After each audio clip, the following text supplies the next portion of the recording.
Bueno, queridos patitos, vamos a ir a la memorística, al ámbito del periodismo.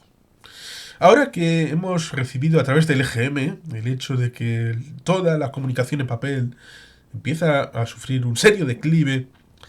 en impacto a la ciudadanía, que los suplementos, las revistas, los medios impresos de comunicación tienen muchísimo menos impacto que la radio,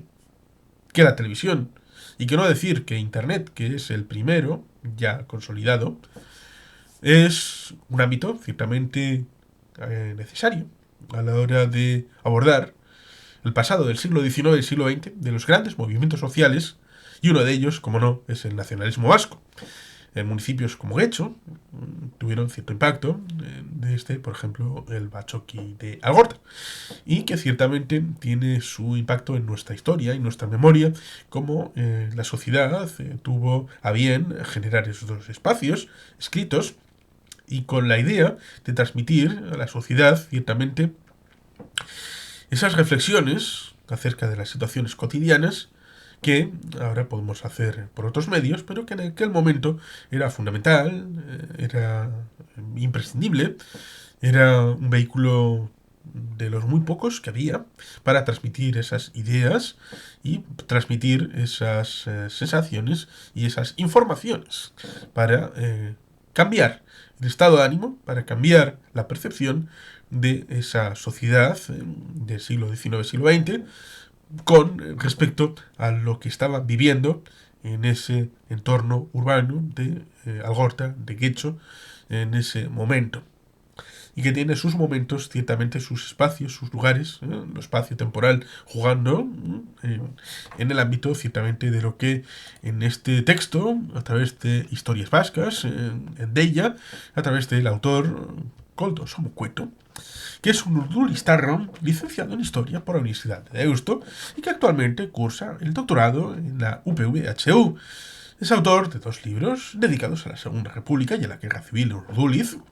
y de un pequeño estudio sobre el cementerio de Portugalete, todos ellos publicados por Eusko Ikaskuntza. También ha participado en obras colectivas. Sopela nuestras historias, abordando la biografía del escultor sopelostarra Sabino Erkoreka. Y este 2023 que está finalizando terminó un amplio trabajo de investigación histórica sobre Sopela entre 1890 y 1950, que todavía permanece inédito, pero ya aparecerá próximamente. Y ciertamente tenemos aquí este texto largo con la firma del amigo Koldo Somocueto, donde establece la idea esa de las 2 vidas del Guechotarra, el periódico nacionalista de Guecho. Y es que el diario, del que al parecer no se ha conservado ni un solo ejemplar en hemerotecas y archivos, fue lanzado por los gelchales de Algorta en el año 1919 para contrarrestar a nivel local la campaña antinacionalista que impregnaba la política vizcaína de la época. Hemos de recordar un pequeño detalle que lo digo ya, y es que en 1917-1919 hubo una diputación de Vizcaya presidida por el Partido Nacionalista Vasco. Y en 1918 entra con fuerza un grupo vasco en el Congreso, en Madrid, en Cortes Generales. Esa sucesión de hechos llevó a monárquicos y socialistas a una conjunción, es decir, a una unión, para tratar en 1919, y lo lograron, de eliminar de la presidencia de la Diputación al nacionalismo vasco y para evitar la presencia de un grupo vasco fuerte en Cortes Generales. Por tanto, en ese momento, en 1919, había una campaña antinacionalista muy furibunda de espacio monárquico y de espacio socialista. La prensa escrita fue el principal medio de comunicación en Euskadi en las primeras décadas del siglo XX, por lo que fue empleada por los distintos movimientos políticos, distintas corrientes políticas, para propagar sus idearios. Por ejemplo, el nacionalismo vasco contó con varias publicaciones, entre las que destacó su órgano principal, el diario Euskadi. El interés de este artículo, dice el autor, se centra en conocer la pequeña historia del periódico Getxotarra que lanzaron los Jeltzales de Algorta en otoño de 1919, del que al parecer no se han conservado ni un solo ejemplar en bibliotecas y archivos. ¿Cuál es el contexto político?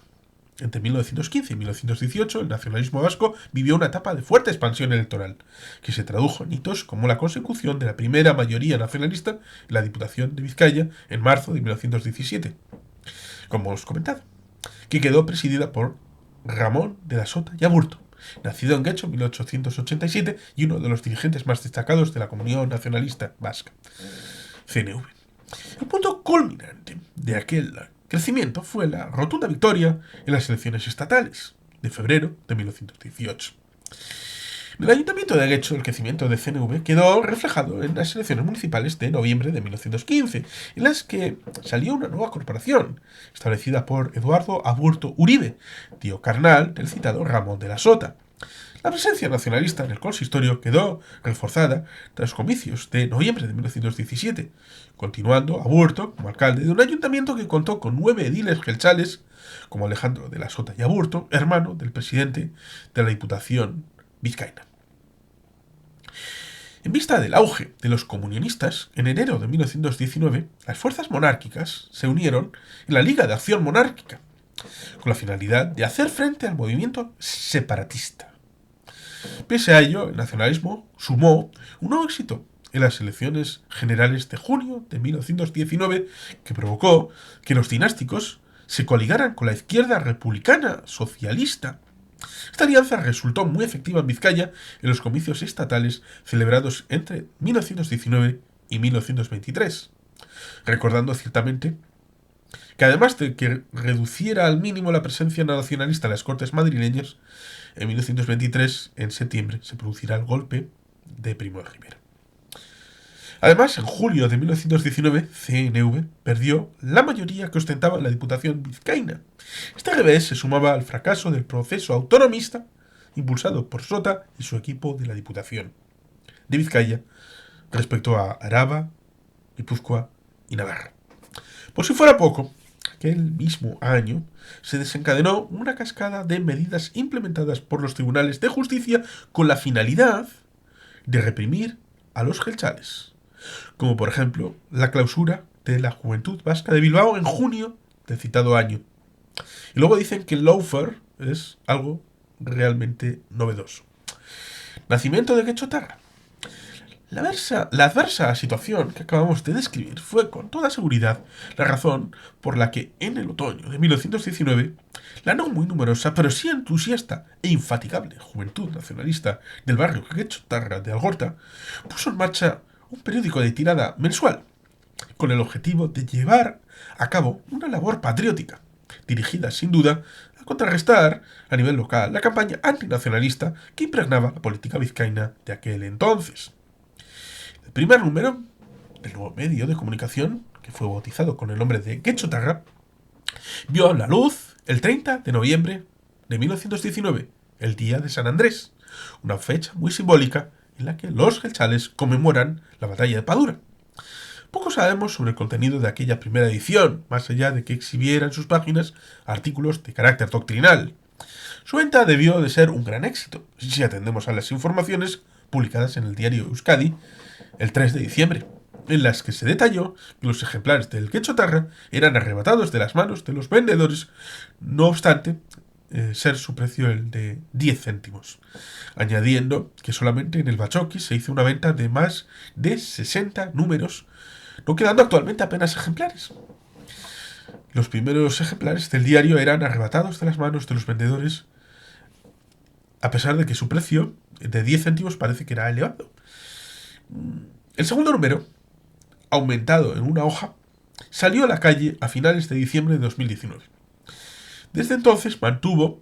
su periodicidad mensual, al menos hasta agosto de 1920, constando cada ejemplar de 6 páginas. A partir de esa fecha, no hemos localizado ninguna información sobre el batallador periódico de los jóvenes patriotas de Guecho, dice el autor. Por lo que es probable que, por razones que desconocemos, dice el autor, dejará de editarse de aquel entonces. Como ya se dijo No se ha conservado ningún ejemplar del rotativo en menotecas y archivos, por lo que la fuente principal que se tiene para reconstruir su historia es el diario Euskadi, en el que se publicaron la mayoría de los sumarios del órgano de la Juventud Vasca de Algorta, a la que también se denominaba como Juventudes de Getxo. En el último de estos sumarios, publicados el 6 de agosto de 1920, se detallaron, por primera y única vez, los seudónimos que empleaban los redactores del rotativo. Aunque desconocemos quiénes se encontraban detrás de los mismos, encontraremos apodos como Guisaldi, Isidor, José María de Serantes, Mendigo Salebat o Antón Sar. Como es lógico, las páginas de la publicación prestaron especial atención a la política local, polemizando, por ejemplo, con los adversarios políticos como el socialista quechotarra Emilio Gutiérrez o el examinando de la construcción del ayuntamiento de Getxo tras las elecciones de febrero de 1920, que quedó en manos de una mayoría nacionalista encabezada por el nuevo alcalde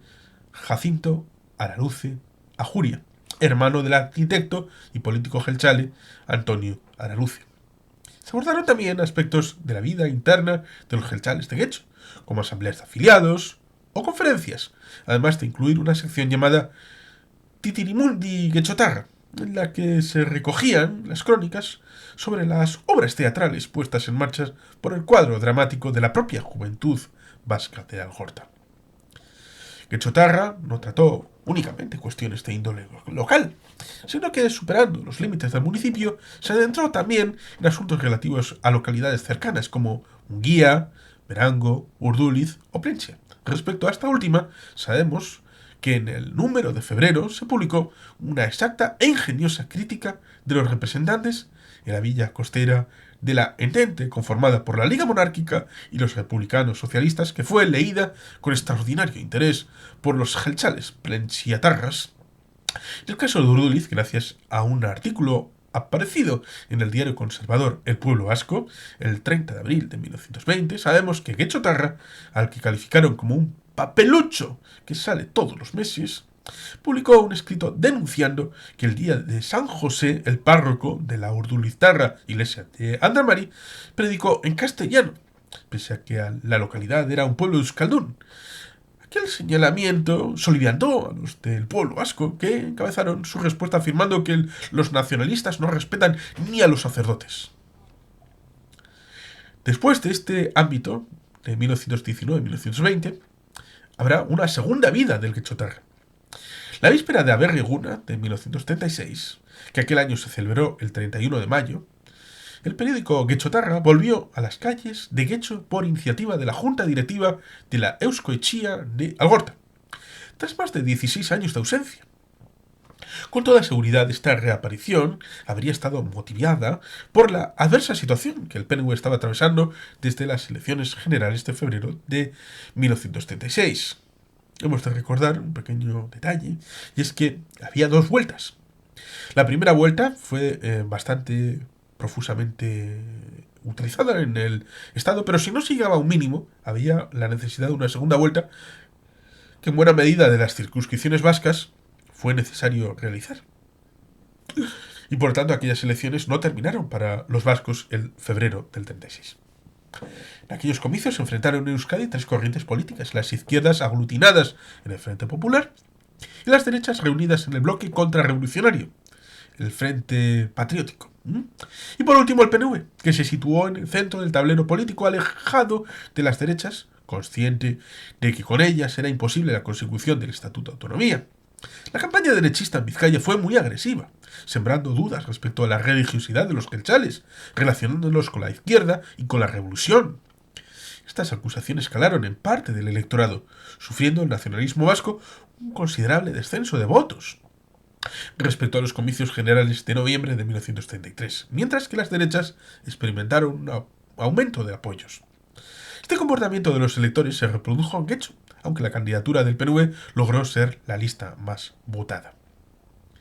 Por tanto, los gelchales getxotarras habrían decidido recuperar su antiguo medio de comunicación para hacer frente a estas circunstancias adversas. En ese sentido, no es de extrañar que los nacionalistas de Eibar, que recibieron el primer número de la segunda etapa del Getxotarra, lo definieran como un periódico de combate. Probablemente en aquel número se detallarían los actos organizados por la Junta Municipal del PNV de Guecho para solemnizar el Día de la Patria Vasca en sus calles. Como sabido, el Aberri-Eguna de 1936 no se celebró en una localización concreta, como en ediciones anteriores, sino que se descentralizó, dejando en manos de las juntas municipales la organización de los actos conmemorativos en sus respectivas localidades. Poco antes del estallido de la Guerra Civil, debió de ver la luz el segundo número de Guecho Tarra. El periódico dejó de publicarse debido a las circunstancias bélicas hasta que, el 6 de marzo de 1937, se lanzó el tercer número del rotativo, con la intención de convertirlo en un semanario que se erigiera en portavoz de los gudaris guechotarras.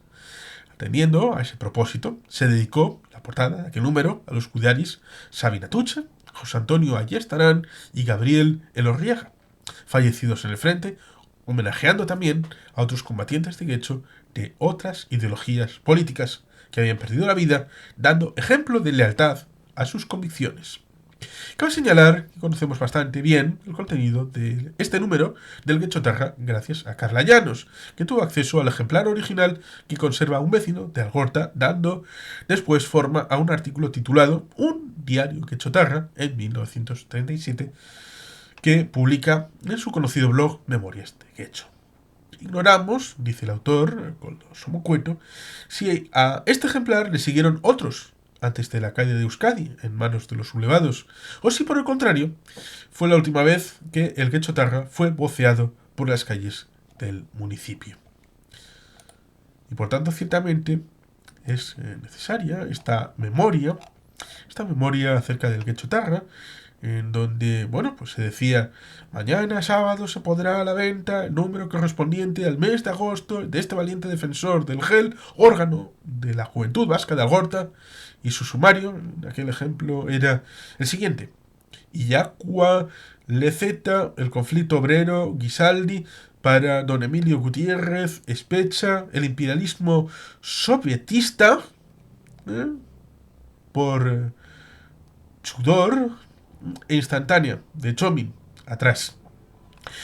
El imperialismo sovietista. Interesante que haya alguna referencia a esta circunstancia de reflexión política, geoestratégica, es decir, tenían una visión global, pensando en local, desde el ámbito de la juventud vasca de Algorta, de Guecho, en comunión con la Junta Municipal, estableciendo lo que en aquel momento se pensaba que era lo necesario,